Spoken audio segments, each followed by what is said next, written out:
Alors bonjour à tous et bonjour à toutes. Je suis très contente de vous accueillir pour cette nouvelle table ronde qui s'intéresse à la question des réseaux sociaux et à la manière dont finalement l'école, l'enseignement, l'éducation est interpellée par le développement de ces réseaux sociaux. Il y a plein de manières de prendre le sujet et on a décidé justement de l'embrasser à 360, on va dire, et d'essayer d'en faire le tour, sachant que pour répondre du coup à toutes nos questions et vos questions, j'ai le plaisir d'accueillir Jennifer Elbaz de la CNIL, Bénédicte Lesage, conseillère Arcom, et Déborah Ilalouf en tant que vice-présidente d'EdTech France, plutôt en charge des questions justement scolaires, on va dire ça comme ça. Peut-être je vais me présenter aussi, je ne l'ai pas fait la dernière fois, du coup mes interventions avaient parfois l'air décontextualisées. Moi je travaille dans le secteur de l'éducation numérique depuis maintenant plus de 20 ans et j'ai le plaisir et le privilège de diriger une organisation à Lyon qui s'appelle Fréquence École et qui fait de l'éducation au numérique depuis, en tout cas moi, depuis 2004, pardon, parce que sinon, ça serait un peu léger. On y va, on rentre dans le sujet. On commence en fait avec... on ne va pas prendre le temps d'un tour de table, je pense que ce n'est pas nécessaire. Vous redirez peut-être quand ce sera votre tour exactement quelle est votre mission. On va revenir en fait sur un point très législatif. Je vais faire un petit rappel. La loi du 7 juillet 2003 a fixé donc la majorité numérique à 15 ans, vous le savez certainement, ce qui signifie que les fournisseurs de services des réseaux sociaux en ligne qui exercent leurs activités en France doivent refuser l'inscription des mineurs de 15 ans, sauf autorisation expresse de l'un des titulaires de l'autorité parentale. Évidemment, les comptes qui ont déjà été créés sont concernés par cette réglementation. Et pour accompagner cette majorité numérique, plusieurs dispositifs doivent par ailleurs être mis en place par les réseaux sociaux eux-mêmes. Ça, c'est le cadre législatif. La question que je pose et qui s'enchaîne est très claire. Et nous allons pouvoir donner la parole aux autorités indépendantes qui sont autour de la table. Où en sommes-nous aujourd'hui des applications concrètes de ces évolutions réglementaires? Je ne sais pas laquelle veut commencer. Allons-y. Alors, je prends la parole parce que par rapport aux évolutions réglementaires, aujourd'hui, elles ne peuvent pas être mises en place, elles ne peuvent pas être appliquées. Pourquoi? Ce qui est important de comprendre, c'est que les réseaux sociaux dont on parle sont des acteurs extra-européens, qu'ils soient américains, chinois ou autres. Ils ne peuvent et ne veulent pas appliquer des lois nationales dans chaque territoire parce qu'ils considèrent que ce serait beaucoup trop compliqué pour eux dans la mesure où chaque pays a sa culture, son cadre législatif. Et donc, qu'est-ce qu'a fait la Commission européenne? Elle a décidé de créer un outil qui s'appelle en anglais le Digital Services Act et en français le RSN, le Règlement des services numériques, qui est un règlement européen, et la loi de juillet 2023 qui donnait un cadre pour mettre en place la majorité numérique à 15 ans et pour lutter contre la haine en ligne, il ne correspond pas à ce cadre européen. Et donc, voilà, l'Europe a refusé de laisser un cadre législatif contradictoire avec la loi européenne, parce que sinon chaque pays aurait ses lois et donc l'idée d'un règlement sur les services numériques européens qui soit puissant perdrait son sens. Donc en fait, ce n'est pas appliqué. Donc concrètement, ça veut dire que cette loi, elle existe, mais qu'elle n'est pas applicable. Elle n'est pas applicable, mais... Alors, ce qu'il faut quand même se comprendre, c'est que cette loi elle a été votée en France en juillet 2023 et que dès l'été, on a vu l'arrivée du règlement sur les services numériques et depuis 2024, l'Arcom a été nommé co-régulateur et coordinateur pour la mise en place de ce règlement sur les services numériques en France. De la même manière, chaque pays a maintenant un coordinateur. Et donc, voilà, c'est la place entre le droit français et le droit européen, et les droits nationaux et les droits européens. Mais le RSN est un règlement extrêmement puissant qui donne un vrai pouvoir de lutter contre les risques systémiques engendrés par les plateformes, et que ça ne peut se faire qu'à ce niveau-là. Jennifer, le point de vue de la CNIL en la matière. Alors, le point de vue de la CNIL en la matière, est-ce que tout le monde m'entend bien? J'ai laissé ma voix dans la salle 309 du collège Hans Herp de Strasbourg avant-hier.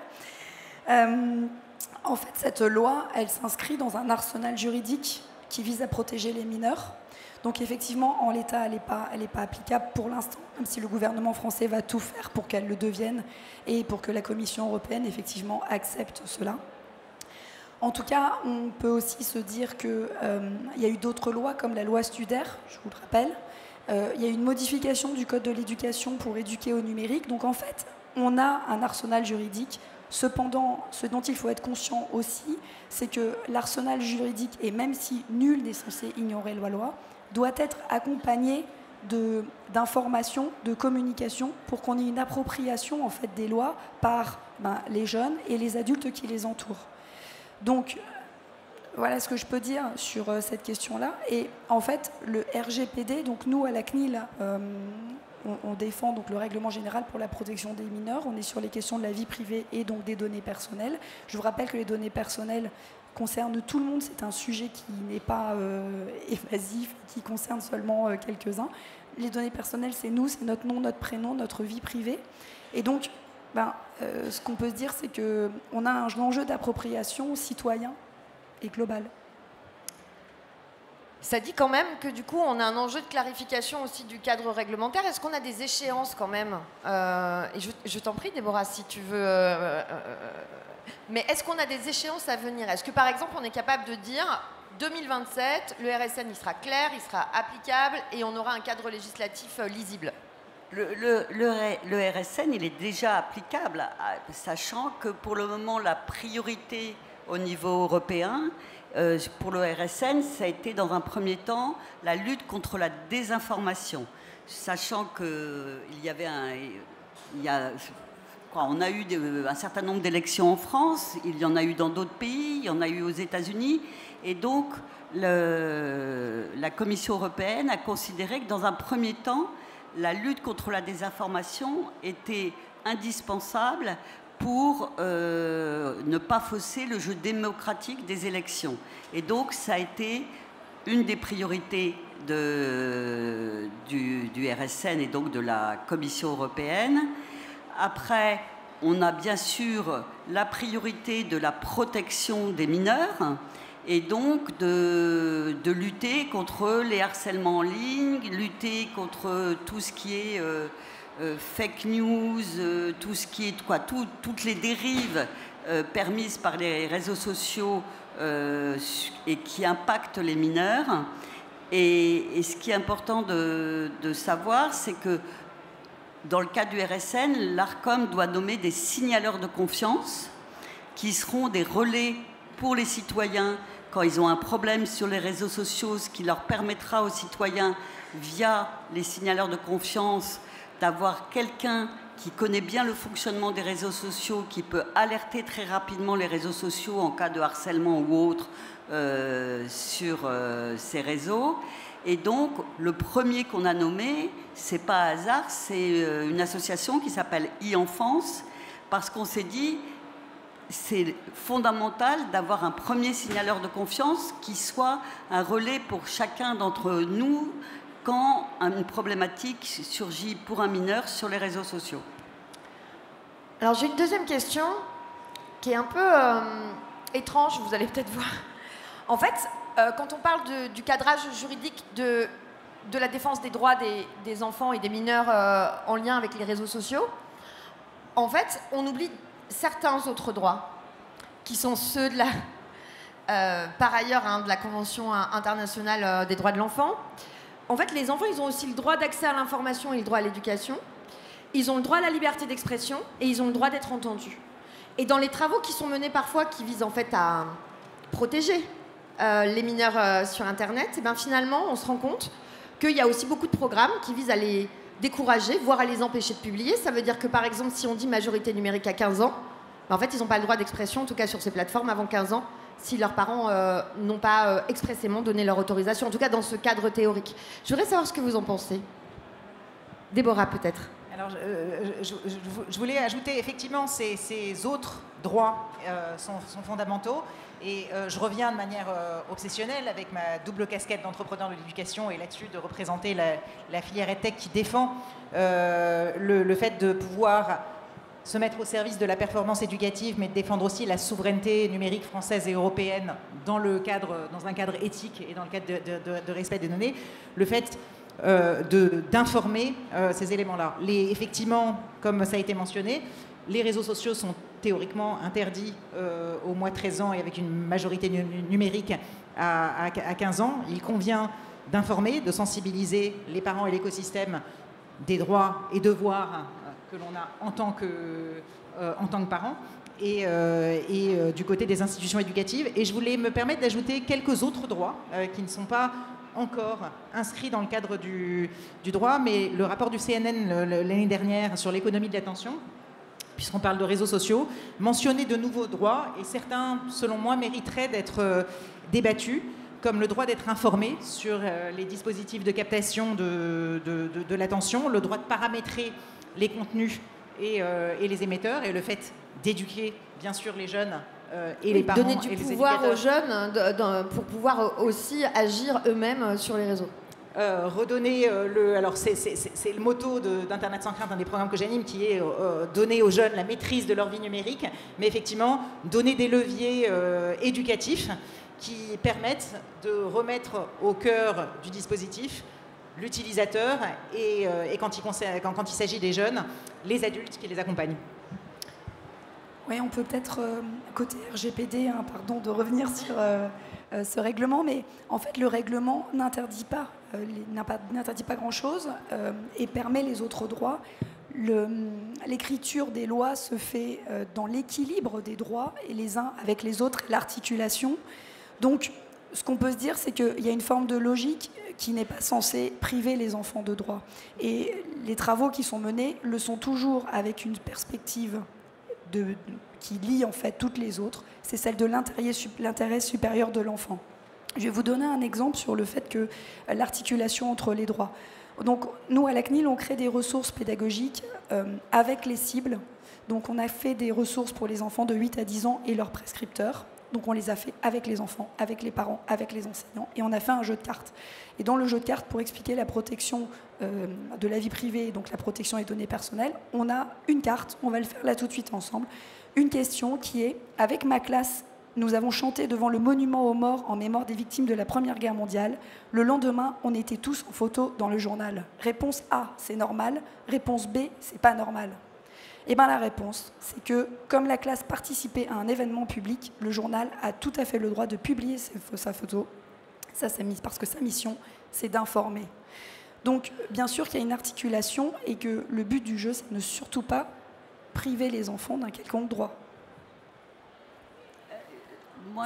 C'est une question piquante, mais du coup, Bénédicte. C'est une question avec laquelle on est très à l'aise à l'ARCOM, puisque notre action est basée sur la loi de 86, et la base de la loi de 86, c'est la liberté de communication et la liberté d'expression. Donc nous, c'est notre colonne vertébrale, et donc toutes nos missions s'articulent autour de ça. L'idée n'est pas du tout de censurer de l'expression des jeunes, c'est de dire juste... Les plateformes, il ne faut pas oublier que les plateformes, elles vivent de la publicité. Et donc, comme on ne paye pas sur ces réseaux sociaux pour y être, on est devenu le produit. Et donc, voilà, si on ne protège pas un minimum les enfants, on le voit bien, nous, dans un autre registre de sujets où on a étudié la consommation d'œuvres dites adultes par les mineurs, c'est-à-dire en gros d'œuvres pornographiques, quand on voit que chez les garçons de plus de 12 ans, plus de 50% consomment une fois par mois des contenus pornographiques, de toutes sortes et dont certains très violents, on peut se dire que les plateformes qui donnent accès à ces mineurs, puisqu'on leur demande juste « est-ce que vous avez plus de 18 ans ?» Le mineur, il coche « oui, j'ai plus de 18 ans », il n'y a pas de vérification. On peut quand même se poser la question si les institutions, le pouvoir public ne doit pas aider à la protection des mineurs. Voilà, je prends un exemple un peu radical, mais sachant que nous, on est toujours dans la liberté de communication. Et la protection de la vie privée. Parce que vérifier l'âge de l'internaute sans compromettre le droit à sa vie privée et le principe démocratique également. Et ça, c'est forcément compliqué. Oui, justement, et on travaille en collaboration avec la CNIL sur la mise en place de référentiels avec l'idée d'un double anonymat nécessaire, c'est-à-dire que la personne qui va donner la validité de la majorité numérique sera indépendante de la personne qui va la vérifier, c'est-à-dire les sites qui demandent des plus de 18 ans. Et de la même manière, la personne qui va donner la validation numérique de plus de 18 ans ne doit pas savoir quels sites ont été consultés par les personnes qui ont ce passeport, on va dire, pour pouvoir consulter des sites adultes. Donc on est très vigilants et on travaille vraiment en étroite collaboration avec la CNIL.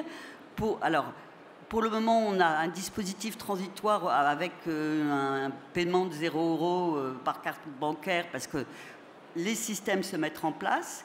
Ce n'est pas ni la CNIL ni l'ARCOM qui va mettre en place l'outil. Chaque plateforme peut mettre en place son propre outil, mais il doit répondre à ce double anonymat et il sera vérifié par l'ARCOM en collaboration avec la CNIL pour voir si leur outil est pertinent et respecte, entre autres, la vie privée. Évidemment, du coup, ça amène une question qui est celle de l'accompagnement et du développement des compétences numériques des jeunes à l'heure des réseaux sociaux. Alors, on va commencer peut-être par un petit bilan. Ça fait plus de 15 ans maintenant qu'il y a des interventions scolaires qui sont menées autour des réseaux sociaux par des personnes extrêmement différenciées. Évidemment, il y a les professeurs documentalistes qui ont toujours eu une fonction et qui ont une fonction extrêmement importante sur ces sujets-là. On a aussi les enseignants, plus simplement, hein, qui peuvent intervenir. Mais par ailleurs, il y a pas mal d'acteurs maintenant, que ce soit des associations, que ce soit aussi parfois des médiathécaires d'un territoire, les conseillers numériques, les médiateurs numériques. Bref, il y a une kyrielle d'acteurs. On pourrait même dire que le secteur est particulièrement morcelé. Et donc, quel bilan on peut tirer de 15 ans d'expérience autour de l'accompagnement des pratiques des jeunes aujourd'hui, rapidement? Alors d'abord, effectivement, émanciper les réseaux sociaux, ça veut dire d'abord comprendre le fonctionnement de ces réseaux.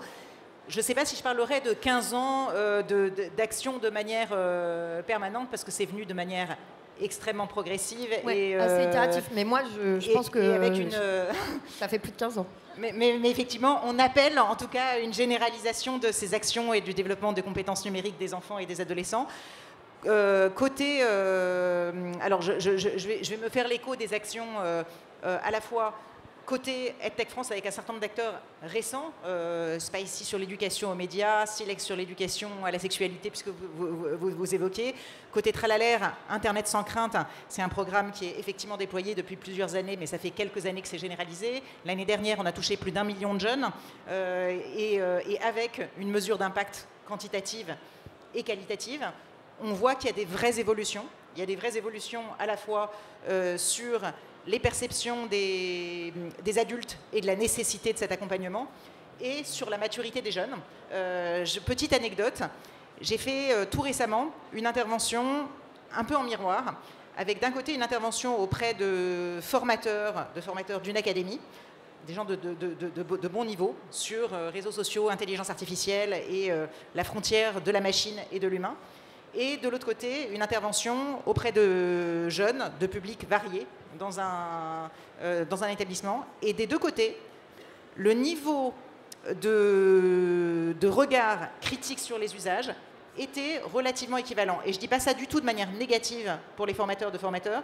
Je veux dire que du côté des jeunes, il y a d'un côté encore des besoins massifs d'éducation, et on le sait, mais plus ils sont âgés, plus on voit qu'ils développent leur propre stratégie pour réguler leurs usages.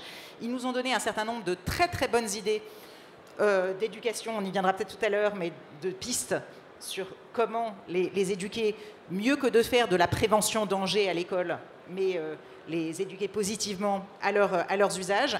Et il reste quelques points négatifs que l'on ressent dans nos retours d'usage effectivement de ces 15 ans. C'est les jeunes aujourd'hui n'identifient pas ou peu les adultes autour d'eux, que ce soit leurs parents ou les équipes pédagogiques, comme des personnes à l'écoute de leurs usages et comprenant pleinement leurs usages pour les accompagner. Il y a un besoin de regagner confiance, il y a un besoin de travailler, je pense, la main dans la main. Et là-dessus, je pense que le fait d'avoir des acteurs qui comprennent et qui utilisent, voire qui produisent de la ressource numérique à l'heure qui correspond à l'usage des jeunes aujourd'hui, et de l'autre côté, pouvoir les accompagner et les avertir sur leurs usages du numérique, c'est un élément clé. Jennifer, 15 ans. 15 ans d'intervention. Alors, en fait, du point de vue de la CNIL, nous, on intervient depuis 2 ans, en fait, 2023-2024. Et donc, ce que je vais pouvoir vous dire, c'est à l'aune, on n'intervient que depuis 2 ans vraiment sur le terrain, mais cependant, on a tout de suite passé la 5e parce qu'on a vu 11 000 personnes, à fin septembre, on a vu 11 000 personnes entre 2023 et 2024, juste sur le secteur de l'éducation. Donc, les enfants directement dans les classes, les enseignants, les cadres, les prescripteurs, les éducateurs, les parents, etc. Et sur l'ensemble du territoire national. Donc ce que je peux vous dire, c'est que en fait, on a mené des travaux sur le numérique adolescent parce qu'après avoir fait la campagne que je vous ai montrée là, tous ensemble, Prudence sur Internet, pour les 8-10 ans, on s'est posé la question de mais que font les ados avec leurs appareils connectés et comment est-ce qu'on va répondre justement à leurs usages, comment est-ce qu'on va créer des ressources qui peuvent vraiment les informer et leur apporter quelque chose. Donc, on a mené des travaux avec notre laboratoire de recherche qui s'appelle le Link. Vous trouverez ces travaux, on a publié 3 épisodes que vous trouverez sur le site du Link, link.cnil.fr. Donc, c'est les travaux numériques adolescents. On a fait une revue de littérature scientifique. On a été interrogé plus de 150 enfants directement dans les établissements pour leur demander ce qu'ils en pensent et ce qu'ils font. On a fait un sondage auprès des parents avec l'Institut CSA. Tout ça pour nous informer pour nous confirmer en fait ce qu'on voyait nous-mêmes sur le terrain, c'est qu'on a un défaut d'information générale sur les sujets. En effet, c'est ce que tu dis, Déborah, c'est ce qu'on a pu conclure. Et en fait, il y a des réflexes de protection. Les enfants se posent des questions. Ils ne publient pas à tort et à travers. Ils répondent au code de leur père. Eux, ce qui les intéresse, c'est de ne surtout pas sortir du lot, parce que quand on sort du lot, tout de suite, on est la cible d'attaque. Ils ont des réflexes de protection de leur vie privée, comme créer un pseudonyme seulement. Ils créent un pseudonyme avec des éléments de leur prénom, de leur nom ou de leur département, par exemple. Quand ils font des photos, ce qu'ils appellent les no-face, où ils mettent leurs mains, par exemple, en fait, ils donnent quand même des indications sur où ils se trouvent, sur leur corpulence, etc. Donc, pour informer au mieux les publics, les jeunes, et en particulier les adolescents, on est en train de produire des ressources, notamment avec Futur Composé, pour les médiateurs, parce que quand on se pose la question de qui va pouvoir informer les jeunes, en fait, c'est toute la société, c'est nous tous, les enseignants, les parents, les médiateurs et les jeunes eux-mêmes. Et comment est-ce qu'on les touche ? Nous, on a décidé de faire un manga avec Futur Composé qui sera publié en janvier.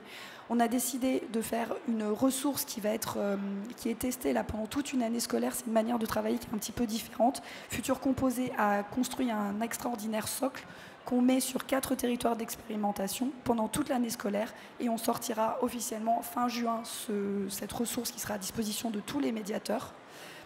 On sort aussi là d'une ressource pour les enseignants, les parents, un livret, et pour les jeunes directement, une carte avec des fiches qui les informent sur la cybersécurité, sur l'éducation aux médias, à l'information, mais avec un angle protection des données, et sur aussi la question de Rosso ou de Lozin, ce que vous connaissez peut-être, c'est la recherche en données ouvertes.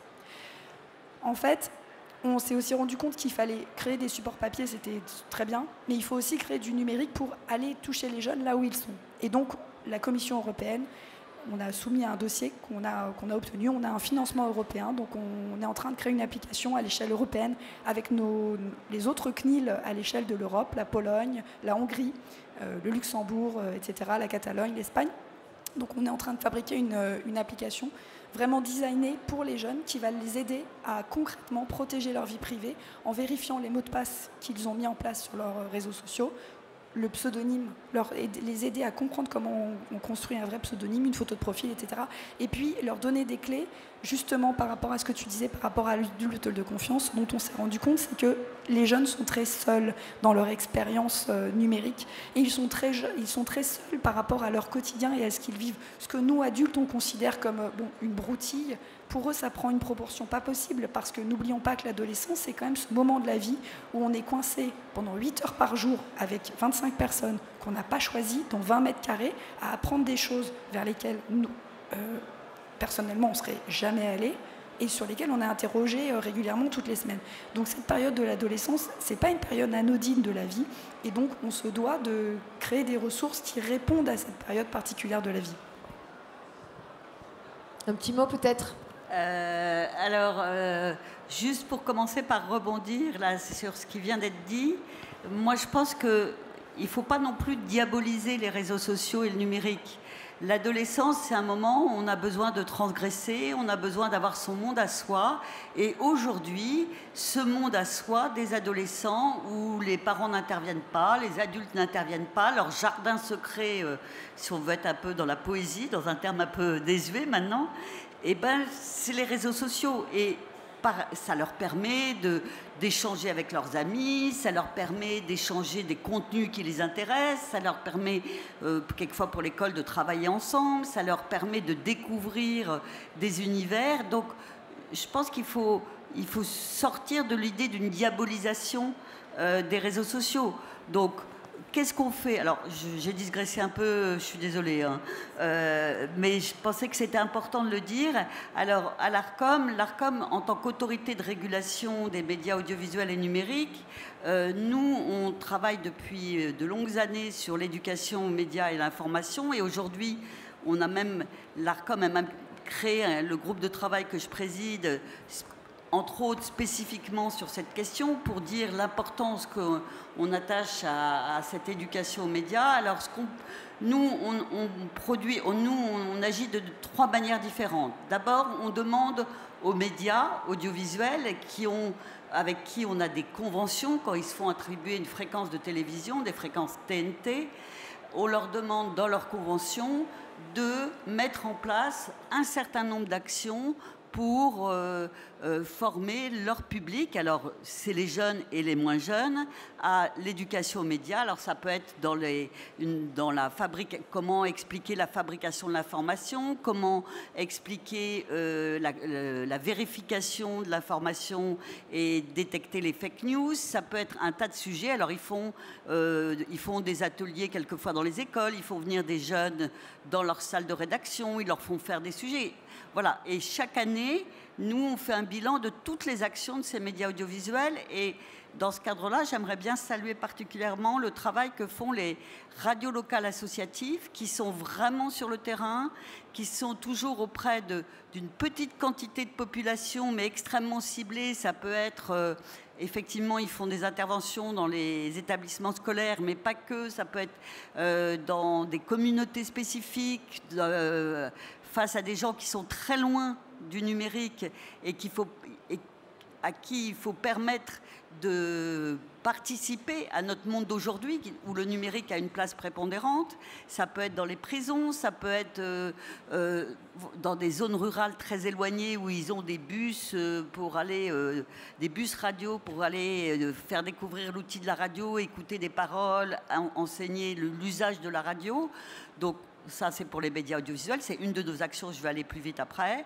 Après, nous, on fait... l'ARCOM aussi fait aussi de l'éducation aux médias via des interventions dans les écoles, via la création de contenus libres d'accès sur le site de l'ARCOM pour les enseignants, et c'est des contenus créés avec les enseignants. On fait aussi des contenus sur la liberté d'expression et ses limites, sur la représentation de la société française, sur tous les sujets dont on est en charge. Nous produisons des contenus qui sont accessibles et qui permettent de donner une diversité selon qu'on est enseignant, élève, parents, grand public, et selon les thématiques qui nous intéressent. Donc ça, c'est tout ce qu'on fait en direct. Et on fait, le dernier point, qui est un point qui me semble important, qui est la formation par l'usage des médias. Et dans ce cadre-là, nous avons une opération qui s'appelle Doc de poche, qui est faite dans les lycées et qui donne la possibilité à des collégiens de créer un documentaire de 2 minutes et d'être accompagnés dans la création de ces documentaires de 2 minutes pendant toute l'année scolaire. Et c'est l'occasion pour eux de découvrir ce que c'est que la création, ce que c'est que le droit d'auteur, ce que sont les contraintes de fabrication d'un contenu, la responsabilité dans ce qu'on produit comme contenu. Et c'est une opération qui nous paraît très importante, même si on ne peut pas la déployer dans tous les collèges, parce qu'on se rend compte que l'usage des médias et une façon de comprendre comment ça fonctionne, et qui, pour les adolescents, est aussi une démarche valorisante. Et on fait chaque année une restitution de ces documentaires qui ont une vraie valeur, parce que c'est un regard d'adolescents sur les thématiques qu'on leur propose chaque année, qui sont différentes. Alors, je pense que c'est important de redire qu'en effet, le développement des compétences numériques des adolescents associées à la question des réseaux sociaux s'appuie finalement sur 3 sous-blocs de compétences. On va évoquer évidemment les compétences informationnelles, qui est donc la capacité en fait à rechercher une information et à analyser cette information. Il y a les compétences manipulatoires. Évidemment, il faut comprendre aussi un peu comment ça marche. C'est-à-dire presque, vous voyez, les compétences qui permettent de saisir de l'outillage numérique. Et puis, il y a celles qu'on oublie tout le temps. Et je le rappelle quand même, plus le développement du numérique est important, plus la nécessité du développement des compétences psychosociales ou de ce qu'on peut appeler des compétences émotionnelles devient essentielle. Alors, moi, j'aurais aimé qu'on puisse parler aujourd'hui, donc je vais le dire pour elle, avec Sophie GL, mais tu peux y aller si tu veux, Déborah. Oui, je veux bien dire quelques mots dessus. Effectivement, l'utilisation de l'éducation aux réseaux sociaux, ça passe effectivement par une action un peu à 360, donc des médias, de l'accompagnement des familles, de l'accompagnement des jeunes en direct, et des actions directement sur le terrain et de l'école et de l'éducation populaire. Et il y a pour moi 3 champs. Il y a un champ qui est celui spécifiquement de l'éducation au numérique. Et donc là-dessus, on a abordé un certain nombre de sujets qui vont de la compréhension du rapport aux écrans, à l'économie de l'attention, le décryptage de l'information. Et là-dessus, il y a un certain nombre de solutions qui ont été développées et par les institutions et par des acteurs EdTech sur l'éducation à l'information. Spicy ou InfoHunter permettent spécifiquement de décrypter ces éléments-là. Le deuxième point, c'est effectivement le développement des compétences psychosociales. Et là-dessus, il y a plusieurs structures qui travaillent de manière dédiée à ça. Je vais donner quelques exemples. Zamizen, Soft Kids, Lily Cool, ou encore un projet que je crois qui s'appelle Empathique, propose de la maternelle jusqu'au lycée des ressources pour aider les enseignants et les équipes pédagogiques à développer l'empathie et d'autres compétences psychosociales à l'école. Et ça nous semble effectivement être un complément indispensable. Il y a d'un côté la prévention du cyberharcèlement, qui est un œuvre. Là-dessus, on vient de lancer un opus côté, avec ma casquette Tralalaire, Stop la violence, un serious game qui est mis à disposition gratuitement de l'écosystème pour mener des actions de sensibilisation. Mais le versant de ça, c'est le développement en amont des compétences psychosociales des enfants. Et là-dessus, je vous invite à regarder les solutions de ces différents acteurs. Et le troisième volet, qui est plus un volet éducation par le numérique, c'est comment est-ce qu'il y a des solutions deux types réseaux sociaux. Alors on y arrive sur ce point-là. On y arrive. On va juste pousser un petit peu, en effet, parce que je voudrais qu'on garde des questions pour la salle. Est-ce qu'on peut finalement utiliser les réseaux sociaux à l'école? Je rappelle que du coup, le bulletin officiel de l'éducation nationale, c'était en 2015, hein, à propos de la maîtrise du socle commun, disait l'élève utilise les espaces collaboratifs et apprend à communiquer notamment par le biais des réseaux sociaux dans le respect de soi et des autres. Il comprend la différence entre sphère publique et privée. Il sait ce qu'est une identité numérique et est attentif aux traces qu'il laisse.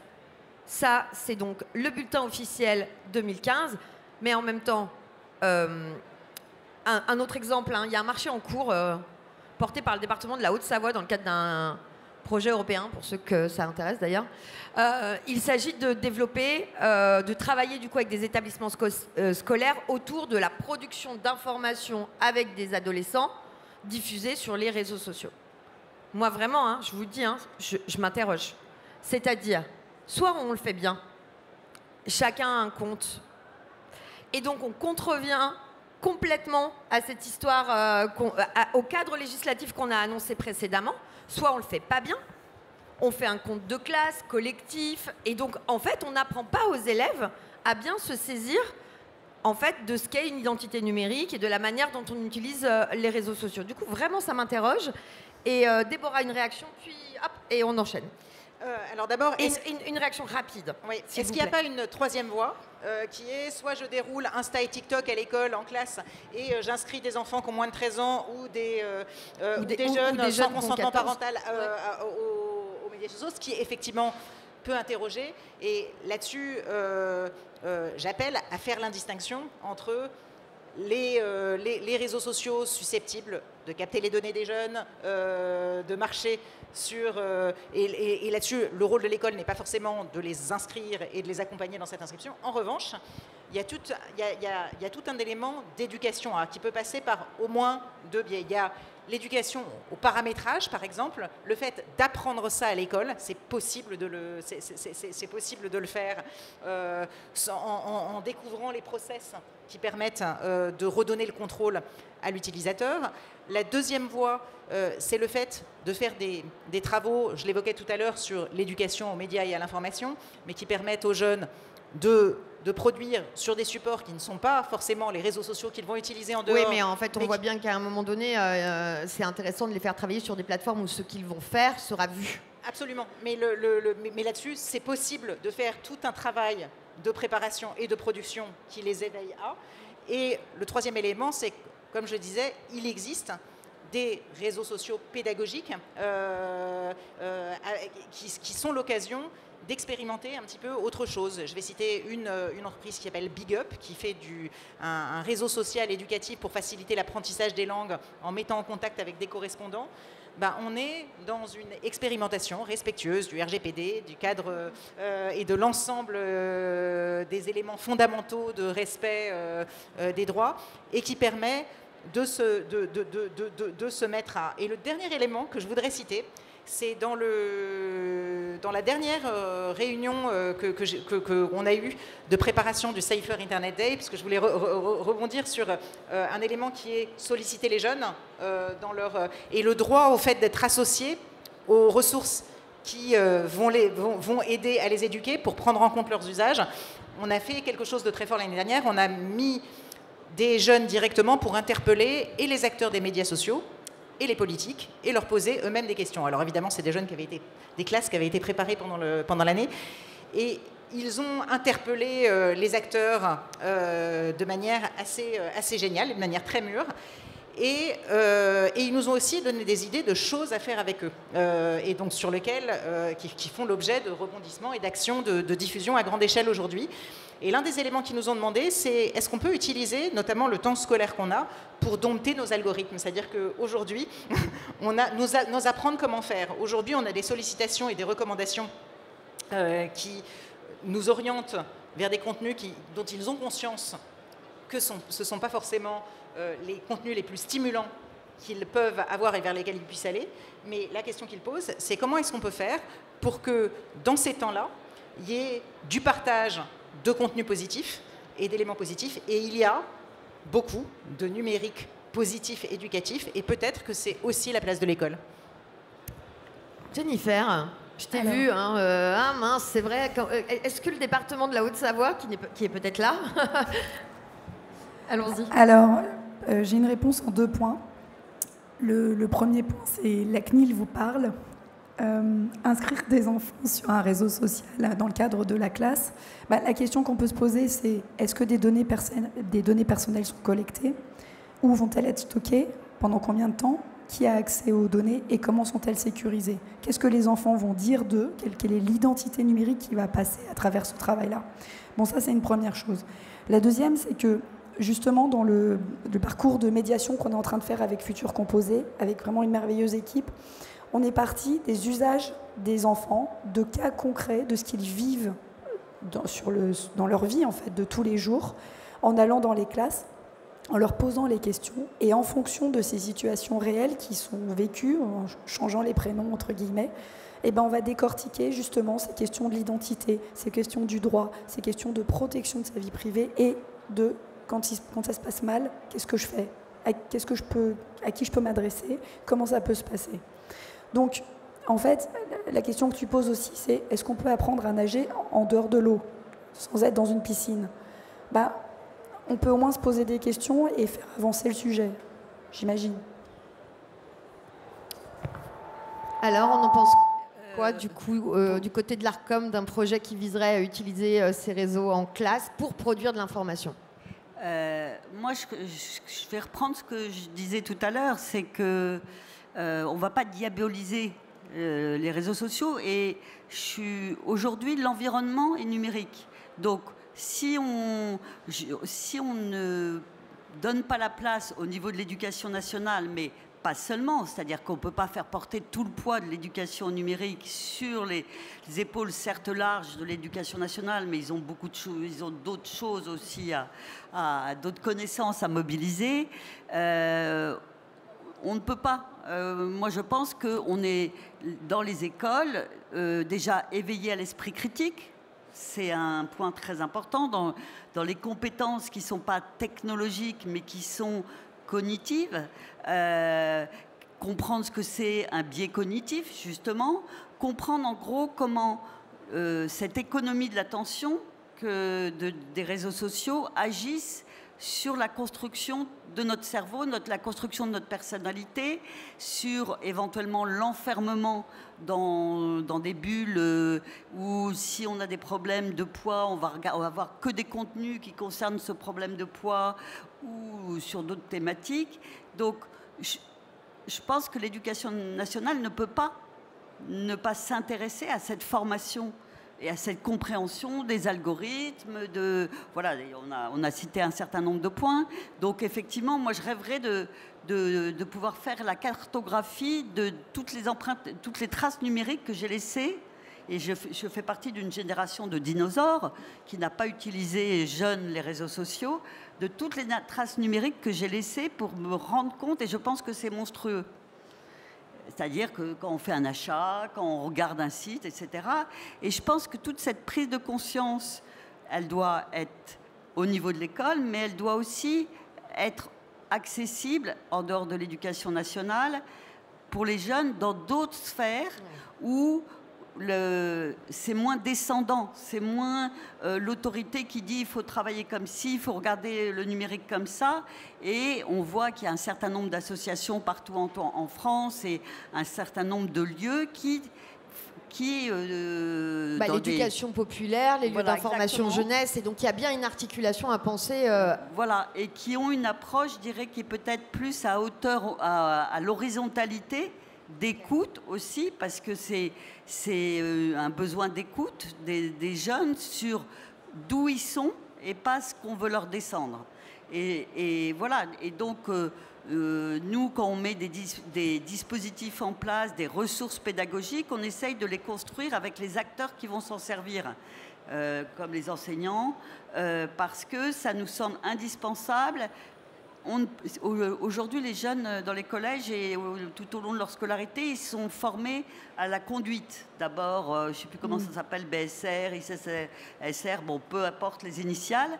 Et ben, je pense que le numérique, c'est pareil et qu'on doit continuer toute notre vie, même au niveau des entreprises, comme on a la phrase du climat aujourd'hui pour la transition écologique.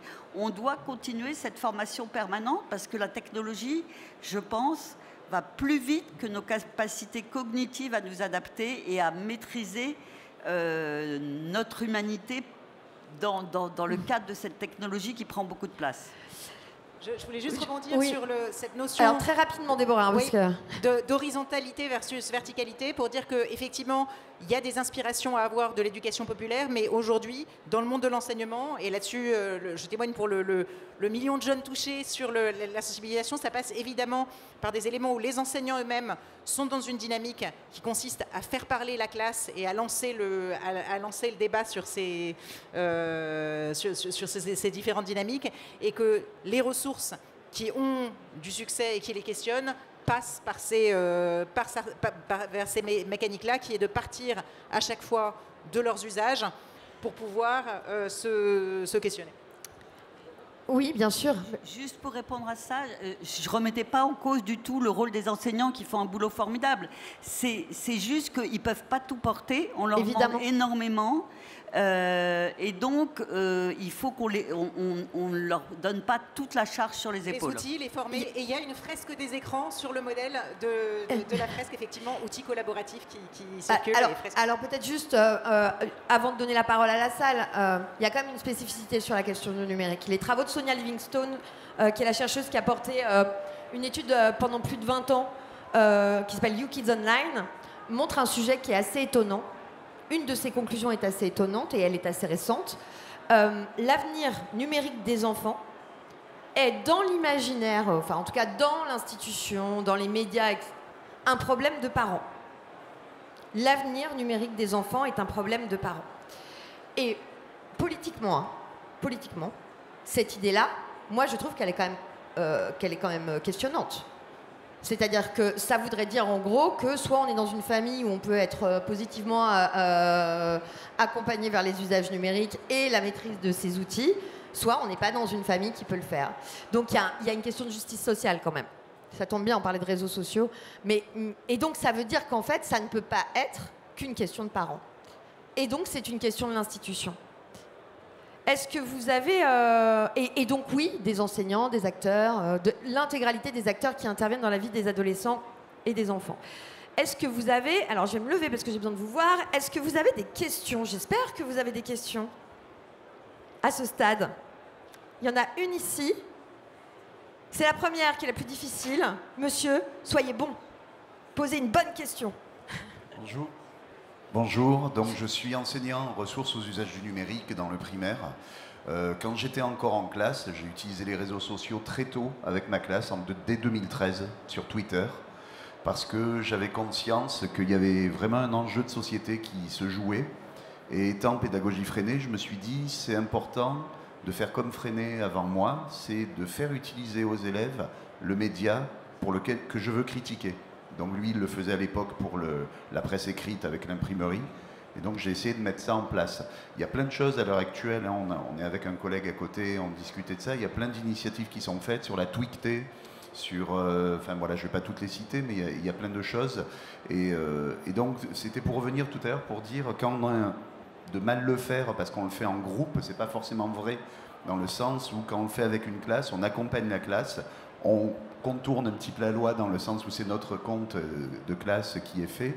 Voilà, donc c'était juste pour citer ce retour d'expérience qui est super important, je pense, mais qui est souvent fait, on va dire, plutôt par des enseignants geeks et qui sont eux-mêmes personnellement impliqués là-dedans. Et pour l'élargir et pour que ça puisse marcher un peu partout, ben on retombe toujours sur un air de la guerre, la formation, quoi. Alors, je pense qu'on va peut-être... tu m'avais conseillé de prendre 2 questions d'un bloc. Et après, donc il y a le monsieur là-bas. On prend la vôtre. Histoire qu'on puisse en rentrer un petit peu plus, si ça vous convient. Bonjour, Monsieur, bonjour. Je suis Guillaume, je suis enseignant à la retraite et je vais être dans la continuité de mon collègue pour dire que, effectivement, moi aussi j'ai pratiqué dès 2011 avec des élèves de maternelle le fait de publier en classe pour les parents, à destination des parents, dans un groupe Twitter complètement hors des clous, avec les mêmes raisons que mon collègue tout à l'heure. Et après, je me suis tourné vers ce que vous avez appelé peut-être les réseaux intermédiaires, et un réseau qui est porté par Abul Edu et qui s'appelle EduTweet, où il n'y a pas justement de conservation des données, il n'y a pas de vente. Quand les comptes sont effacés, ils sont totalement effacés. Donc c'est une association de développeurs. Et donc j'ai continué sur ce réseau-là, et il y a des habitudes de pensée qui sont prises par les enfants, et il y a aussi au niveau de la langue des choses qui sont très intéressantes dans la formulation, la dictée à l'adulte. Donc voilà, il existe aussi des alternatives. Et ce qui me chiffonne un peu, c'est qu'on a pas mal de difficultés, et Jennifer, peut-être que tu pourras m'aider, à faire reconnaître ce réseau comme quelque chose de RGPD. Il y a une académie qui l'a reconnu. Alors, on travaille à d'autres choses. Voilà. Merci beaucoup. Donc, en fait, plusieurs questions. On va essayer de les prendre un petit peu dans l'ordre. Ce que vous racontiez, monsieur, et je reviens sur ce que j'ai dit précédemment, c'est-à-dire qu'en fait, la question, c'est comment, quand on fait un compte de classe, on règle aussi, vous voyez, cette articulation entre le perso, le pro, le groupe, l'individu, etc. Et voilà. Donc ça, c'est la première question. C'était plutôt une question finalement de forme pédagogique, enfin en tout cas de réponse pédagogique. Et la deuxième, Elon Musk. Hein. Elon Musk. Et la troisième, c'est une autre question qui est de dire quand on fabrique des solutions EdTech, en l'occurrence c'en est une, comment est-ce qu'on fait pour qu'elles soient reconnues, si je comprends bien, pour que du coup elles soient plus facilement prises en main par des acteurs éducatifs. On est bon? Ça fait 3 questions. Je vous les laisse. Moi, je voulais d'abord remercier d'avoir cité, je l'avais noté, le phénomène des tweetés à l'époque, qui était une initiative ultra intéressante. Il y avait à l'époque aussi la création de blogs dans le cadre des classes qui existent d'ailleurs en partie, et le rôle fondamental que jouent ces enseignants innovants qui permettent de créer des dispositifs pédagogiques qui vont pouvoir être repris, à l'instar de ce que vous évoquez avec aujourd'hui utiliser X à l'école peut effectivement interroger. En revanche, il y a effectivement des solutions alternatives. Et là-dessus, je crois que la collaboration entre l'éducation nationale d'un côté, les enseignants innovants qui permettent de pousser et d'imaginer de nouveaux usages avec les jeunes, les institutions et les EdTech, dont le rôle pourrait être justement d'accompagner le passage à l'échelle de bonnes pratiques imaginées par des enseignants en apportant des solutions technologiques qui permettent, par exemple, de reproduire des solutions qui existent à l'instar des médias sociaux d'un côté, de l'intelligence artificielle et du prompt de l'autre, mais dans un cadre respectueux des données. Aujourd'hui, c'est possible. Il y a un certain nombre de structures de l'EdTech qui proposent des solutions, et je crois que c'est dans cette collaboration-là entre le terrain, l'institution et le réseau des producteurs du privé que se situe une voie de réponse. Jennifer non, ou Bénédicte? Alors, comment est-ce qu'on fait reconnaître une solution comme RGPD? Alors, il se trouve que la CNIL ne certifie aucune solution RGPD conforme RGPD. Par contre, pour se conformer, à partir du moment où on respecte le règlement avec un registre de traitement, avec la possibilité pour les gens d'exercer leurs droits, je ne pense pas que ça pose de difficultés. Je vous invite à vous rapprocher de nous aussi. En fait, on est là aussi pour répondre à l'accompagnement, à la conformité. C'est une de nos grosses missions. On a 4 missions à la CNIL, et la conformité, l'accompagnement à la conformité, c'est quasiment notre plus grosse mission. Donc venez nous voir, en fait, pour qu'on en discute. Peut-être un point sur Twitter, enfin X. Et justement, si on veut parler de X, c'est grâce au RSN et aujourd'hui à l'action européenne qu'on peut demander de la transparence sur les algorithmes, de la transparence sur la modération. Et on se rend compte aujourd'hui que depuis le changement d'actionnaire et donc de l'arrivée d'Elon Musk, le nombre de modérateurs a considérablement baissé.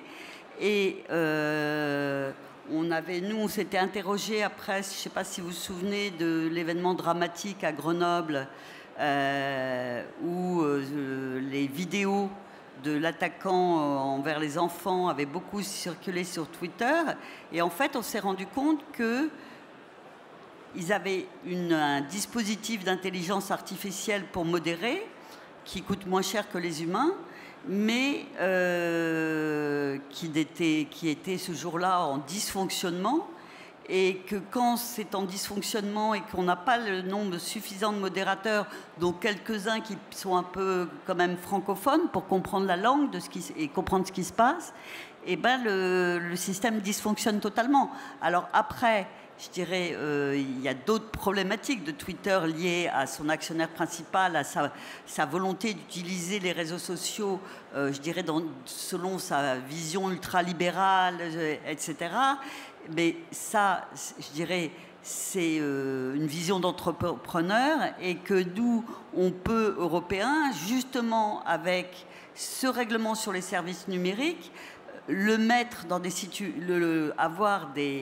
on peut, quand on considère qu'il crée des risques systémiques, le règlement européen permet de le challenger pour qu'il mette en œuvre, au niveau des algorithmes, au niveau de son fonctionnement, d'autres pratiques. Et s'il ne le fait pas, on a quand même au niveau du RSN une possibilité, l'Union européenne a la possibilité de mettre en amende 6% de son chiffre d'affaires mondial. Donc c'est un peu long à mettre en œuvre, le RSN, mais derrière c'est un peu une bombe atomique, parce que 6% du chiffre d'affaires mondial des réseaux sociaux, c'est une jolie somme. Qui peut financer des projets d'éducation aux médias numériques, par ailleurs, évidemment. Peut-être pour conclure, je pense que c'est pas mal de vous inviter peut-être, j'ai pas fait de slide pour ça, mais à se rappeler en effet qu'il y a beaucoup de ressources aujourd'hui qui sont disponibles et qui sont en ligne.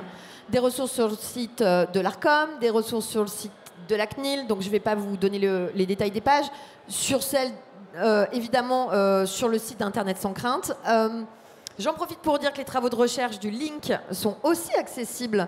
Le laboratoire de recherche de la CNIL, et vraiment avec un travail fantastique qui est mené, sont accessibles en ligne. J'en profite pour vous dire que ça vaut toujours le coup d'aller jeter un petit coup d'œil au référentiel de compétences numériques. Et oui, il y a le DIGCOMP au sein de l'Union européenne, mais en France, dans les établissements scolaires, on en a un autre, que vous le connaissez, c'est le CRCN. Et que du coup, ça veut dire que ça vaut le coup aussi d'aller raisonner par compétences pour peut-être faire le point sur cette affaire de Twitter et de groupes et d'individus, et de se rappeler en fait ce qu'on vise comme développement de compétences pour les enfants et les adolescents en fonction de leur âge et en fonction du cadre qui est le vôtre quand vous êtes enseignant, mais aussi quand vous êtes acteur de l'éducation populaire, puisque le DIGCOMP, il marche partout. Puis peut-être rappeler qu'il y a PIX et qu'on peut faire passer leurs PIX aux élèves pour essayer de voir aussi où est-ce qu'ils en sont des réseaux sociaux, puisque le PIX, c'est un outil de certification, mais c'est aussi un outil d'entraînement un peu bac à sable qui permet de progresser sur nos sujets. Est-ce que j'oublie quelque chose ? Peut-être une invitation pour les enseignants qui sont là et qui s'intéresseraient à la découverte des ressources. Aller sur... Donc je rappelle, il y a à la fois des ressources institutionnelles qui méritent d'être revues, des ressources associatives, et on en a vu tout à l'heure, on en a entendu tout à l'heure avec la question du passage à l'échelle, et des ressources. Il y a un village EdTech avec Tralaler est en dehors du village, il y a un certain nombre d'acteurs qui sont en dehors du village, mais il y a un village EdTech avec un certain nombre d'acteurs que j'ai cités, qui ont cette contrainte de s'inscrire dans le respect du cadre légal, et à la fois le RGPD, mais aussi le Code de l'éducation, qui souvent ont des plateformes qui sont garifiées, qui entrent dans l'ensemble des contraintes additionnelles que l'éducation nationale a ajoutées comme contraintes, et qui vous permettent de déployer des ressources dans un contexte sécurisé. Merci beaucoup. Un point... Alors si, moi j'ai oublié un truc que je voulais vous dire. Ado Privacy, ça s'appelle. C'est une recherche-action qui a été menée sur 4 académies, qui a permis d'impliquer les adolescents dans un gros travail sur les réseaux sociaux. L'ensemble du bilan et de la documentation est en ligne, accessible, ados, privés ici. Et vraiment, c'est un travail absolument admirable que vous pouvez aussi aller découvrir. Et tu auras le mot de la fin, Bénédicte. Eh ben, merci beaucoup. Eh ben, pour le mot de la fin, je vais parler d'un outil qui peut servir à tout le monde, qui est un outil qui a été construit par l'Ofcom. L'Ofcom, c'est l'outil de régulation, c'est l'Institut de régulation britannique, et qui a créé un outil absolument formidable, qui est en fait une boîte à outils pour évaluer, pour aider à construire dans ces opérations, ces actions d'éducation aux médias, à construire des repères de pertinence de l'efficacité, parce qu'ils sont beaucoup plus sur l'efficacité, les anglo-saxons. Nous, on est sur l'enthousiasme, l'énergie individuelle et collective. Et ce bilan d'efficacité n'est pas du tout là pour donner des bons points et des mauvais points, mais il est là comme une aide à la construction des opérations d'éducation aux médias. Et on l'a traduit en français, il est disponible sur le site de l'Arcom, et on fait un travail avec le Clémy aujourd'hui pour en faire une version simplifiée à disposition des associations, des enseignants, pour permettre de se dire, ben voilà, dans le travail que j'ai fait avec un certain public, est-ce que entre le moment où ils ont commencé ce travail et le moment où je les ai quittés, est-ce qu'il y a une marche d'une manière ou d'une autre qui a été franchie sur un des multiples axes dont on a besoin pour vivre et savoir vivre et savoir être dans l'espace numérique et faire société. Voilà. Merci beaucoup. Et un petit mot sur un rendez-vous à venir de l'Europe, puisque cette année, le Conseil de l'Europe a fixé la citoyenneté numérique comme thématique. Donc on s'inscrit dans ce contexte-là. Le 11 février prochain aura lieu le Safer Internet Day, dans lequel tous les établissements scolaires sont invités à faire des ateliers et recevront des ressources gracieuses par l'institution pour mettre en œuvre des ateliers sur le sujet. Donc je pense que vivre les différentes étapes du calendrier dans cette année particulière qui est celle de la citoyenneté numérique, invitation à généraliser. Merci beaucoup. Merci à tous, merci à toutes. Alors, la sortie se passe par là. Et nos invités sont encore là 3 minutes si vous voulez encore. Mais il faut qu'on évacue pour pouvoir laisser la place aux suivants. Je vous remercie encore pour votre présence et votre participation.